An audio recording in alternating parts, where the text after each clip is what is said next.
Bom, mas a nossa live hoje é falando dos fatores que interferem na fibromialgia. Quais são esses fatores? A gente chama isso, em meio médico, de gargalo metabólico. Certo? Então, o que são os gargalos? O que é um gargalo metabólico? Não tem outro nome, desculpa, às vezes a gente fica meio assim, pô, mas o que é um gargalo metabólico? Gargalo é o seguinte, a reação vai, aqui ela já não funciona, igual um gargalo mesmo, aqui ela não está funcionando e vai funcionar lá na frente. Então, alguma coisa acontece naquela reação química do seu organismo que não acontece no meu, ou não acontece no seu vizinho. Então, é essa alteração no funcionamento das suas moléculas aí dentro do seu corpo, que vai determinar se você vai ter uma fibromialgia ou não. Tá? Então, o primeiro conceito que a gente tem, isso está muito bem definido, que fibromialgia é uma doença genética. Ponto.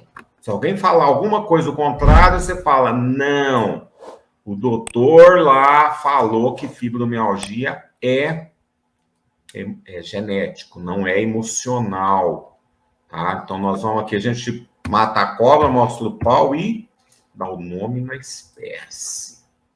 Então, quando a gente vai lá na nossa biblioteca, que eu vou passar aqui a compartilhar a tela, eu vou mostrar o caminho para vocês fazerem, tá bom? O caminho que eu fiz para chegar onde eu estou com tanto conhecimento. Então, é isso que eu quero mostrar para vocês. A gente faz isso ao vivo, né? Então, ó, eu vou compartilhar uma tela. Essa tela é do meu computador, que eu estou falando com vocês, e essa tela aqui, ó.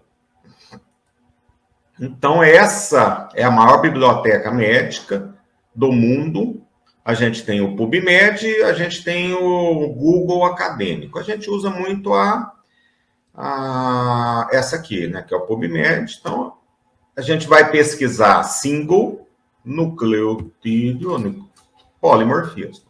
Então, isso aqui que tem, ó, 153 mil trabalhos, mostrando todas as alterações que ocorrem no gene. E o nome popular do gene, ou da herança genética, é tendência. Ah, minha tendência é o nome popular aí que eu escuto muito em meu consultório. E quando eu vou estudar a fibromialgia, eu refino a busca. Então, eu ponho aqui fibromialgia. Esse aqui é o I, é o Y, né? É americana lá em inglês. Eu já acho aqui, ó, 58 resultados. Beleza. Bom, doutor, mas só ver esse que resolve? Não. A gente entende que, alterando esses genes, a gente tem que entender... Então, ó, esse aqui é um dos principais genes. São inúmeros, se fala até em 4.000 genes. Que é a associação desse polimorfismo, eu vou colocar aqui traduzir aqui, fica mais fácil para vocês entenderem, que é uma associação entre o polimorfismo dessa molécula, dessa enzima aqui, ó, chama CONT, catecol-O-metiltransferase, que vem do gene. Então, tá aqui, ela sai daqui, essa enzima, e falando aqui da suscetibilidade, a fibromialgia, pontuação, patati patatá. Mas, qual que é o importante disso? O que essa CONT faz? Então, catecol-metiltransferase, uma enzima é como se fosse uma tesoura. Então, pensa essa tesoura que corta uma molécula. Então, isso aqui é eu formei um hormônio cerebral, que tem o nome de dopamina, e eu vou cortando essa molécula aqui de dopamina. Então, a CONT, ela atua nessa metabolização dessa molécula, desse hormônio. Então, só para vocês entenderem, existe um eixo hormonal. Eixo hormonal quer dizer o quê? O organismo ele não faz um hormônio, ele faz vários hormônios, lá vários várias moléculas que vão sendo quebradas ou cortadas, o nome médico é clivagem, que vão sofrendo clivagem, e vai uma para cada lugar, uma vai para cada reação, formando ali inúmeras reações químicas. Então, qual que é o conceito disso? Essa conte atua no hormônio do medo. Como é que é o nome desse hormônio do medo? Dopamina. Dopamina é o hormônio que te faz você ficar ansiosa, angustiada, aquela coisa muito ruim no peito. Tanto é que quando se trata muita ansiedade e pânico, né? Então, ansiedade e pânico que diferencia a intensidade, tá? Intensidade. Então, nós temos outras moléculas. Então, eu tenho lá a chamada monoamino oxidase tipo A, tem a tipo B. Se eu tenho um polimorfismo na tipo A, eu vou ter outra doença que é, além da tendência à fibromialgia, eu vou fazer bipolar ou esquizofrenia. Então, ali, ó, beicinho de porco, juntinho. Estão lá juntos. Se eu tenho da monoamino oxidase tipo B, eu vou ter depressão e fibromialgia. São parentes, são primas em primeiro grau. Ah, é a mesma doença? Não. Não, por quê? A depressão tem mais sintomas psicológicos, né? As cognitivos, que a gente chama. E a fibromialgia é dor e cansaço. Então, é essa mudança genética que vai determinar a quantidade de sintomas que você tem. São mais de 250 sintomas. Desde zumbido no ouvido, o olho ficar pulando, boca seca, ansiedade, queda de cabelo, sono, você perde o sono, e aí por aí vai. São inúmeras, né? São 250 sintomas. Quais são os mais comuns? Dor e cansaço. Por isso que a porta de entrada para a fibromialgia geralmente é o ortopedista. Eu sou ortopedista. Então, essa porta de entrada, porque o paciente vem com dor, ele está cansado, ele não acorda com doraiada, e vai. Tendinite bilateral, hérnia de disco, artrose no joelho, e por aí vai. E tem um componente da fibromialgia junto. Geralmente, quando é bilateral, eu já acendo a luz aí para saber se não tem esse componente emocional junto, né? Já bem dentro disso aí. Então, além dessas alterações, né, levando a uma excitabilidade cerebral, então você passa a interpretar os fatos corriqueiros da sua vida como ameaçadores da sua vida. Dopamina faz isso. Tá? Serotonina, você encara com uma boa. Fala, não, foi nada. Que é uma brincadeira aí, né, de um locutor desportivo. Né? Foi nada, esperou contato veio.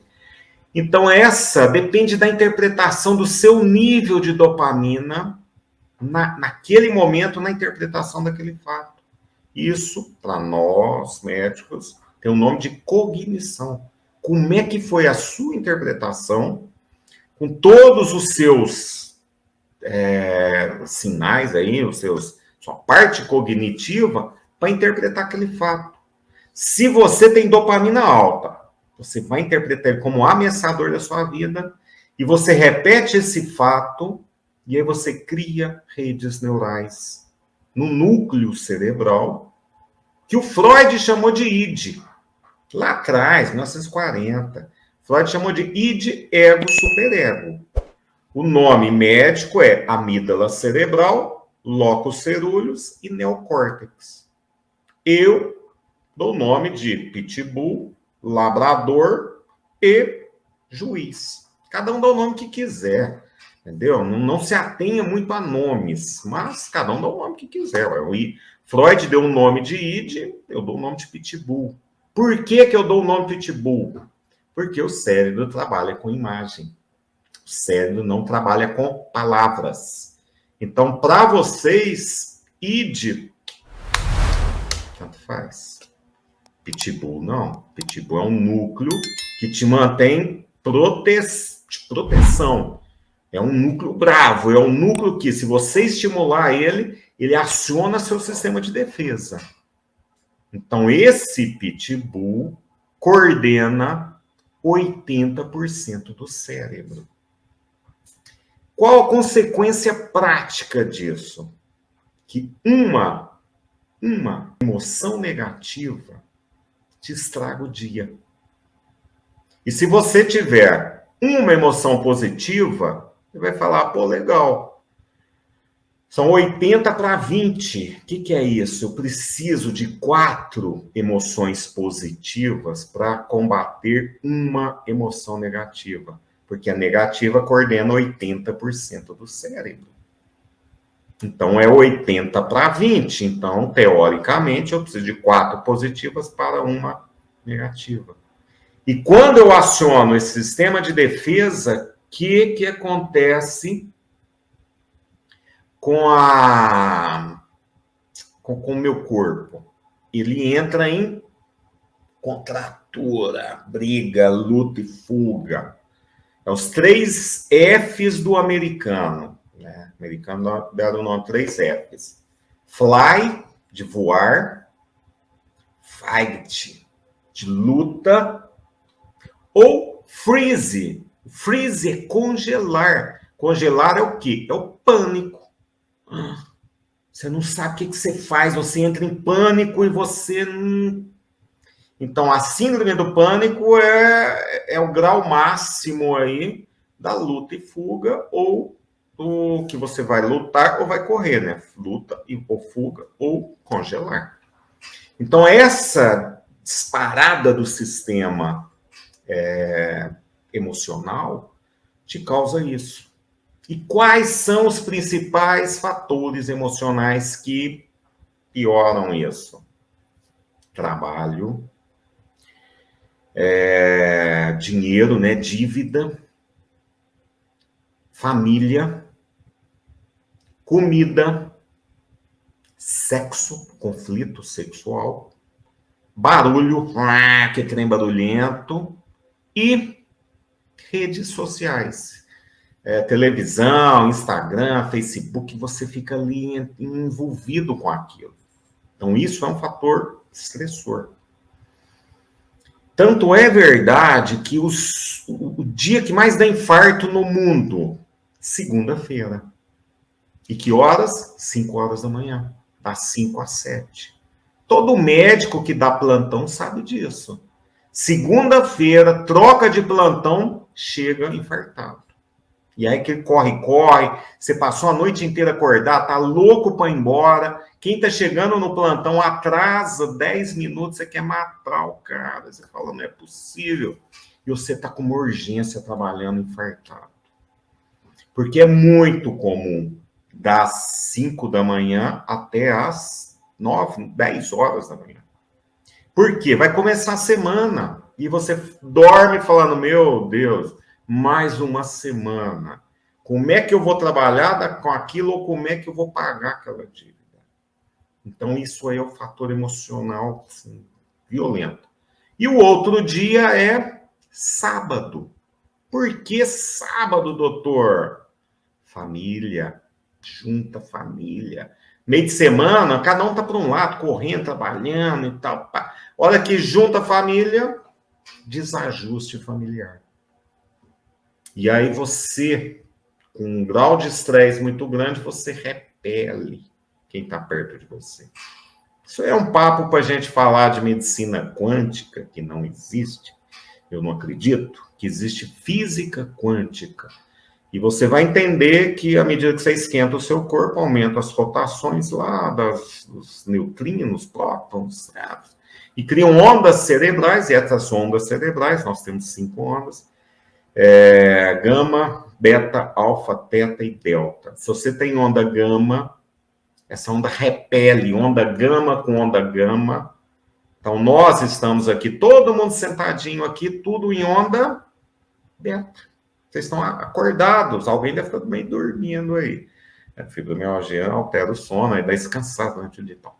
Mas, quando nós estamos em vigília, comum, tranquilo, igual eu estou aqui, onda beta.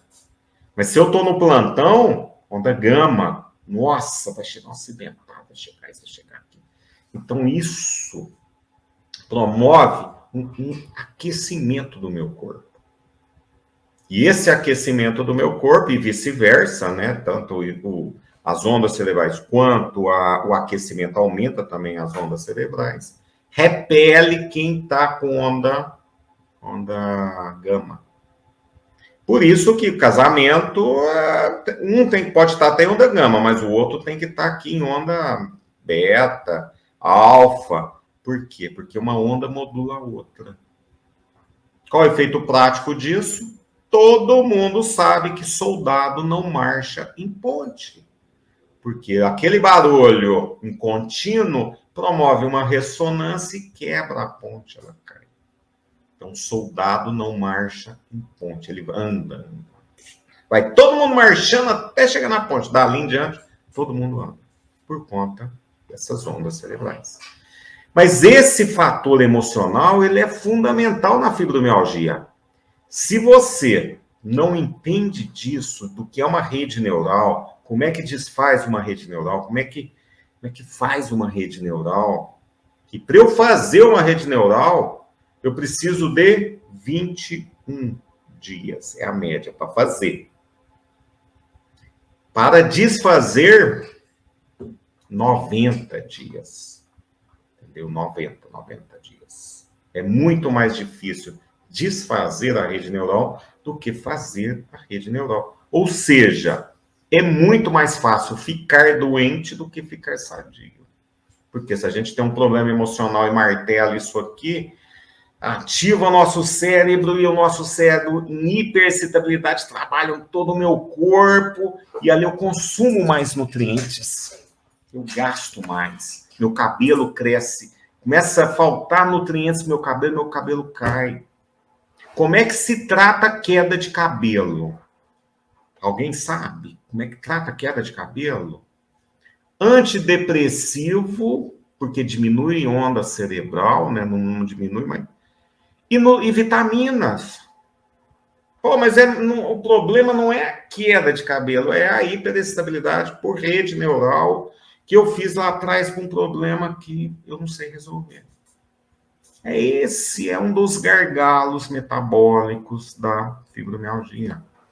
Por isso que você tem que entender o que é uma rede neural, como é que faz uma rede neural, como é que desfaz rede neural. Então, quando Freud lançou lá a teoria dele, lá como é que chama lá? Da psicanálise, né? Ele trabalhou muito isso, as redes neurais. Freud entendeu que as cognições, eles alteram a interpretação. Então, quando você vai lá fazer uma rede, você vai lá no psiquiatra, quem já fez psicanálise sabe disso. Psicanálise é uma religião. Então, Freud lançou uma religião. Resumindo, quem faz psicanálise apaixona, não quer largar de jeito nenhum. Porque a pessoa vai lá, se sente bem, ela volta para casa, fica tudo igual, não muda nada, e volta para lá, fica bem, depois, é tudo igual de novo. Mas te faz bem. Então, mas não resolve o seu problema, você vai gastar mundos e fundos e não vai resolver. O que você tem que aprender? Desfazer as redes neurais. Então, essa é o grande aí, pulo do gato. Só isso, doutor? Não, claro que não. Nós temos a subnutrição. Por incrível que pareça, todos nós estamos subnutridos. A safra desse ano é diferente da safra passada. Quem planta tomate só planta tomate. Ela não planta tomate, feijão, milho, arroz. Acabou. Por quê? Ele consegue uma rentabilidade do tomate ali específico. Se ele for plantar tudo, ele quebra, ele não dá conta. Nossa, como é que eu jogo adubo agora no tomate, eu jogo aqui no milho? Não. Faz uma só, é só ali, você faz isso aqui, que vai dar certo, e você ganha mais. Então, virou a monocultura. E essa monocultura extrai nutrientes de uma terra que muitas vezes está deficiente. Então, nós ingerimos alimentos muitas das vezes carentes de nutrientes. Eu vou só dar um exemplo para vocês entenderem como que é isso. Uma castanha do Pará, né, vamos pôr duas aí, castanhas do Pará, repõe todo o selênio que eu preciso. Certo? Uma castanha do Pará. A castanha do Pará que vem do Pará. Certo? Vocês entenderam? Castanha do Pará que vem do Pará. O Pará, Amazonas, ali, riquíssimo em selênio. Mas hoje eles começaram a plantar a castanha do Pará no Rio Grande do Sul. Para que eu tenha a mesma quantidade de selênio em 2 castanhas do Pará, eu preciso comer 16 castanhas do Pará, que vem do Rio Grande do Sul, por dia, porque o solo é deficiente. Pô, doutor, como é que eu resolvo isso, então? Eu não sei se a castanha vem do Pará ou da... Tem que medir no seu corpo. Medicina é baseada em números, estatística. Existe um fator, um número de referência de quem é saudável, de selênio, de ferro, de... Então, a subnutrição, ela é um fator aí que ataca aí constante. Outro fator é a sua capacidade de transportar oxigênio. Qual que é a sua capacidade? Você é sedentário, pouco ativo, ativo, condicionado ou atleta? Não fui eu que inventei isso, é a Associação Americana de Cardiologia. Eles viram que sedentário e pouco ativo e atleta morre mais cedo. O atleta morre mais cedo. Aquele atleta de alta performance. Alguém conhece aí algum maratonista que tem 85 anos? Não. Emil Zatopek, maior corredor dos 5, 10 e 15 mil metros. Ninguém ganhou de 75 a 1990. Ninguém ganhava desse homem. O apelido dele era Locomotiva Humana. Emil Zatopek. Quem for entrar na internet, olha. Ele morreu por insuficiência cardíaca com 68 ou 69 anos. Muito novo. Um cara rico, bem nutrido, tudo a medicina na mão dele. Mas o coraçãozinho não aguentou. Então, sedentário, pouco ativo e atleta morre mais cedo. Como aqui eu acho difícil ter atleta, vocês estão entre sedentário e pouco ativo. Estatisticamente, vocês vão morrer mais cedo. Não é que eu estou desejando, não, pelo amor de Deus. Estou só falando que existem números para a gente determinar isso. A quantidade de oxigenação que você promove no seu corpo. Todo mundo sabe acender uma churrasqueira. Eu ponho carvão, ponho fogo e eu abano. O que eu estou abanando? Eu estou julgando oxigênio lá dentro. Sem oxigênio não ocorre reação metabólica. Então, se você não tem aptidão cardiorrespiratória, você não consegue vencer a fibromialgia. Isso que é números. Então, um gargalo aí muito grande. Outro gargalo, né, que são aí os fatores que influenciam muito a fibromialgia, o tema desse é hoje, são todos fatores reversíveis. Isso que é bom e interessante saber. Por isso que a fibromialgia é reversível. Porque eu preciso dos 3 fatores, né? O genético, o ambiental e o emocional. Então, tem que ter os 3. Geralmente, se falta um, eu não tenho fibro. Os pacientes aí não tem. Então, quando eu tenho aí o casamento desses 8 gargalos metabólicos, às vezes um paciente não tem um, não tem outro, mas é a visão médica quando um paciente me procura. Ele vai no meu consultório, ele faz toda a cartilha lá, e eu costumo falar que o pacote é completo, o grau que é diferente. Eu tenho mais ansiedade, eu tenho mais isso, mas todas têm cansaço, todas tem o desânimo durante o dia, os 10 primeiros segundos para você fazer alguma coisa. Por que os 10 primeiros segundos? Porque depende de uma enzima lá, de uma proteína, que chama creatinina, creatinofosfoquinase. Né? O nome dela é essa, creatinofosfoquinase. Então, quando a gente faz esse movimento, qualquer movimento, os 10 primeiros segundos, eu não gasto ATP, eu gasto creatina fosfoquinase. E essa creatina fosfoquinase está comprometida na fibromialgia. Então, o fato de eu levantar para fazer alguma coisa é difícil. Difícil. Por isso que vocês são tidas como preguiçosas. E não são. O problema é metabólico. Agora, quem não entende disso, vai achar que você tá com preguiça, tá corpo mole,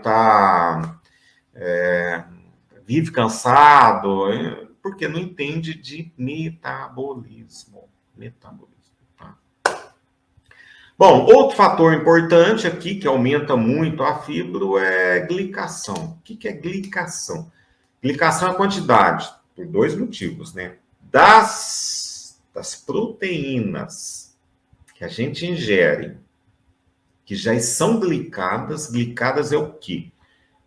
Todo mundo vai entender o que eu vou falar.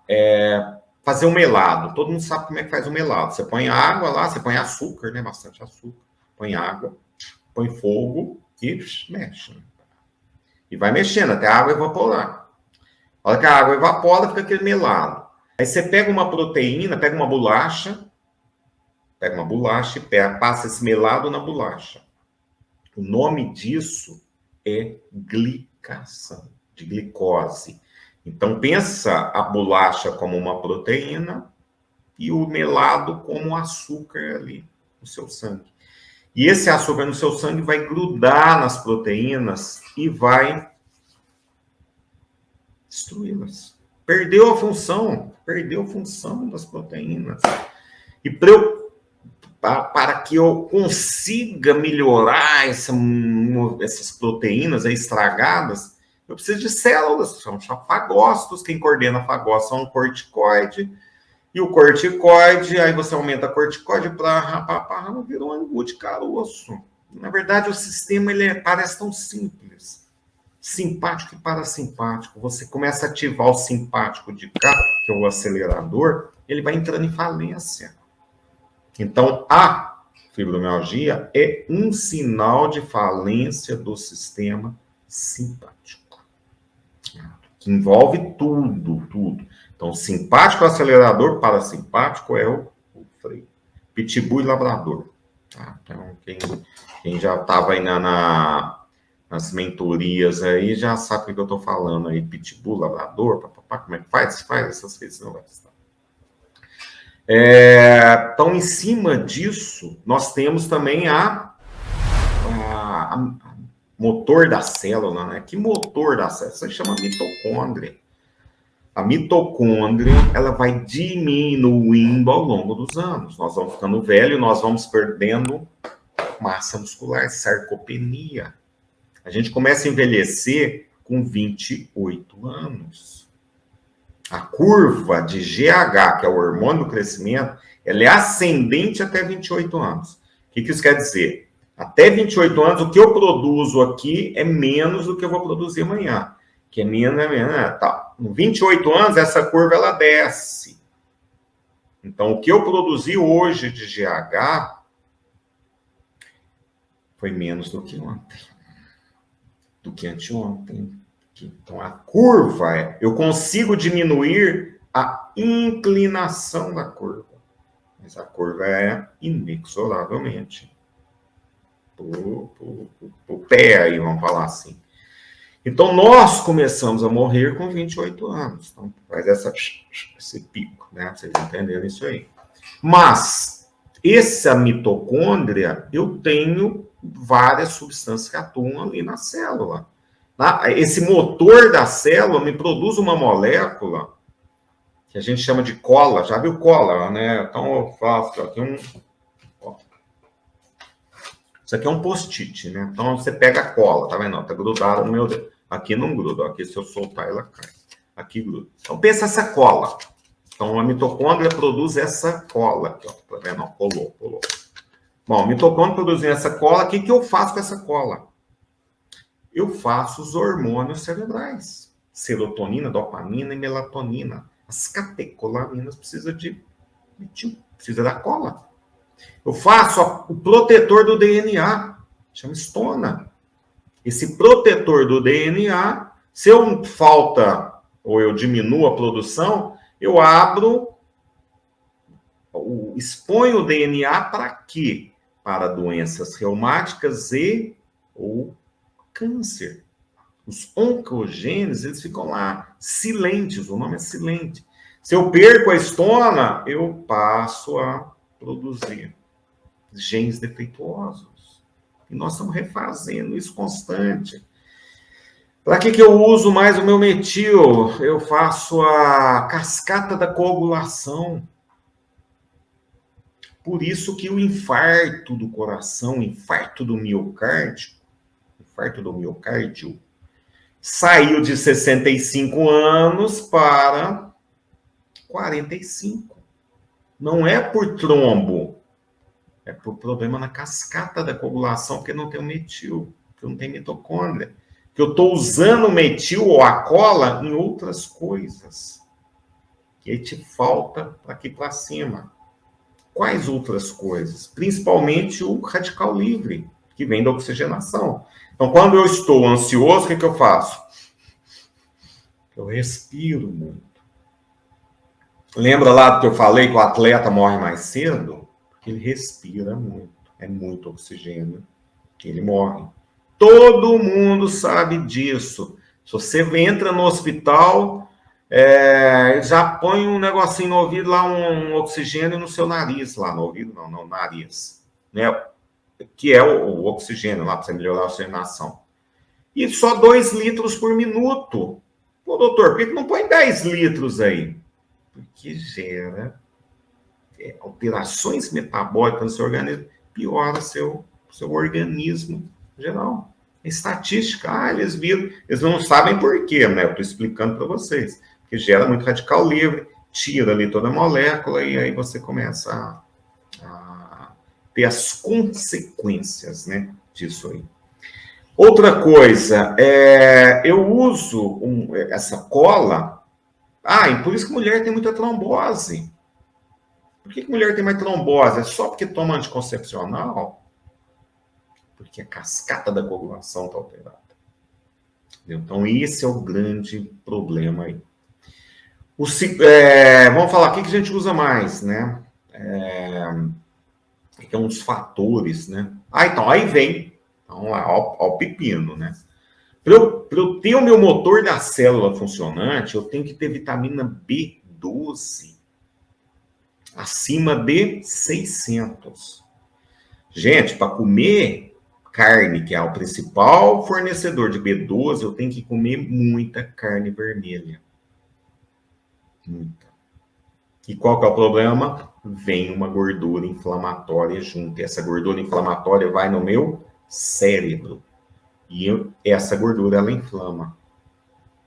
Então, desequilíbrio ômega 3, ômega 6, né? Ômega 3, ômega 9, que é anti-inflamatório, de ômega 6, né? Gordura animal, que ela é inflamatória. Então, esse desequilíbrio que é difícil de você quantificar. Você fala, caraca, como é que eu vou resolver isso aqui? Então, você tem que diminuir carne vermelha. Mas se você diminui carne vermelha com uma B12 baixa, porque você vai envelhecendo, o estômago também vai atrofiando, diminui o fator intrínseco que gruda para ser absorvido lá, né? Se eu diminuo isso, eu diminuo a carne vermelha, diminuo a ingestão, o que eu vou fazer? Ter pouca B12, que às vezes eu tenho que suplementar. Ou sublingual, ou oral mesmo. Que aí você suplementa com a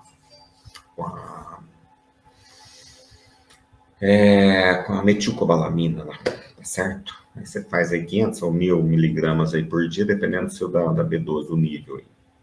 Mas, o que eu quero deixar bem claro, que são gargalos metabólicos. Doutor, me dá uma bala de prata aí para matar o capeta. Não existe. Não existe.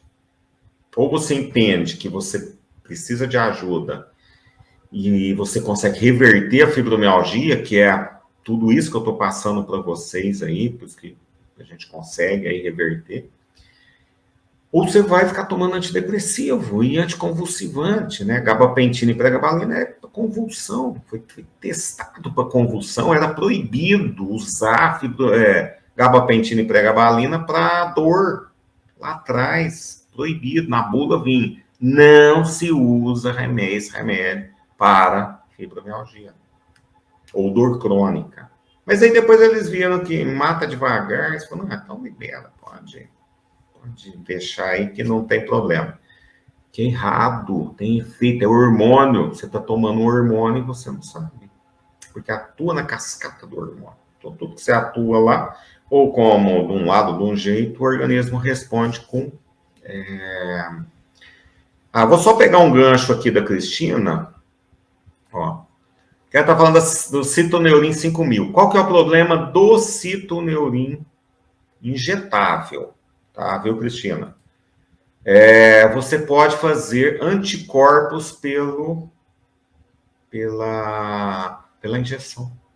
Então, às vezes você faz anticorpo para a vitamina B12, porque ela não é igual do seu organismo. Qual a consequência disso? Destrói mais ainda a sua B12. Ó, se você fizer e medir, opa, tá lá em cima. Mas depois, com o tempo, você cai e você não sabe por quê. Porque você fez anticorpos contra a injeção, né, do citoneurin, tá? Para entender mais ou menos. Mas não é todo mundo que faz, mas existe, é um negócio que existe.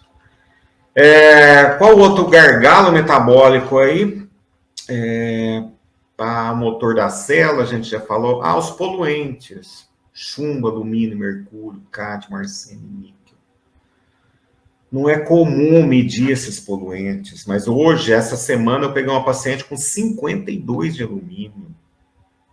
Não existe. Aí você vai lá, isso não existe. Vamos lá no PubMed, vamos lá, vamos compartilhar a tela. Eu até esqueci de compartilhar, eu gosto de compartilhar mais aqui, mas eu vou compartilhar. Vamos lá no PubMed, nosso pai dos burros aqui, e vamos compartilhar a tela.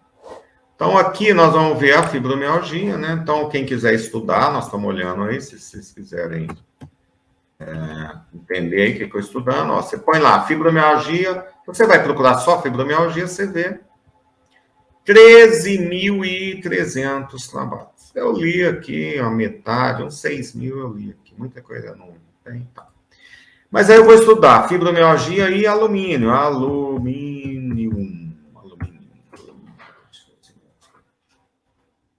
Ó, já tem 8 trabalhos mostrando aqui a relação da fibromialgia com o alumínio, ó. Estresse oxidativo, né, metal induzido, né, é o nível, né, em pacientes com fibromialgia, se chama de síndrome fibromialgica, e sua contribuição para a gravidade da doença, um estudo que correlaciona. Então, tudo aqui está falando fibromialgia e alumínio. Mialgia crônica, esse aqui, ó. Vamos pôr esse aqui, ó. Então, traduzir para o português aqui, fica mais fácil para a gente entender, só para vocês, né? Eu já leio isso. Mialgia e síndrome da fadiga crônica. Após imunização, que tem muito alumínio. Miofascite fagocitária e tal, difusão da... Esse aqui, o adjuvante, é porque vem no alumínio no sistema imunológico. Resumindo, eles estão estudando muito isso aí. Infelizmente, muita coisa a gente não sabe ainda, a gente está aprendendo. Certo? E essa mudança aí de tudo, do Covid, de muita vacina, a gente está apanhando. Muita coisa a gente não sabe, estamos aprendendo agora. Quanta quantidade de gente doente que está aparecendo. Absurda. Então, o tratamento desses desequilíbrios aí é fundamental para você ter qualidade de vida. Não precisa me falar que você não dorme bem, que você não tem libido, que você tem cansaço durante o dia, que você tem ansiedade, picos de ansiedade, meio depressão, meio ali, você não sabe se está deprimido ou é tristeza mesmo, que você não tem prazer de fazer as coisas, porque é alteração da dopamina. A dopamina é recompensa. Se eu não faço um negócio que me dá prazer, porque eu não tenho dopamina, ali já fez o desequilíbrio, ela cai, tá? Faz o fluxo, né? Eu não tenho prazer de fazer uma comida, porque cozinhar é muito gostoso, é prazeroso, porque você vê alguma coisa, você transforma alguma coisa e vê aquilo ali. Isso te dá recompensa. Você não tem o hormônio cerebral, você não tem isso. E aí você fica tido como preguiçosa. E não é. A gente sabe que não é, que é da doença mesmo. Tá? Então, isso é. O último gargalo é a falência hormonal. Os desequilíbrios hormonais. Desde os hormônios sexuais, que é a cereja do bolo. O hormônio sexual é o último a ser corrigido. Quando a gente fala em alterações hormonais, nossa cabeça já vem na hora, né? Testosterona e estrógeno. Não. Eu estou falando todos esses desequilíbrios hormonais que nós estamos falando. Serotonina, dopamina, ocitocina, endorfina, e aí por aí vai. Então, tudo isso aí interfere na sua qualidade de vida. E tem que ser corrigido. Não adianta. Tá?